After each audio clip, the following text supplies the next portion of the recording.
চারিদিকে পুকুর।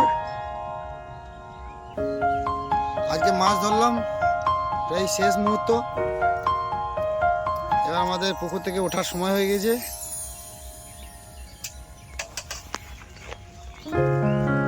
আজকে আমাদের এই রেজাল্ট আমাদের ঝন্টু ভাই উঠিয়ে দেখাচ্ছে নেটটা।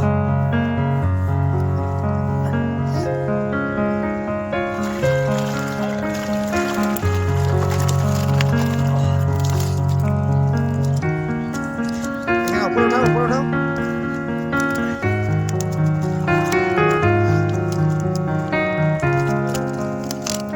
নামা নামা, এটা আমাদের রেজাল্ট। এই যে আমাদের ক্যাপ্টেন, চলো ফেলে দাও। ক্যাপ্টেন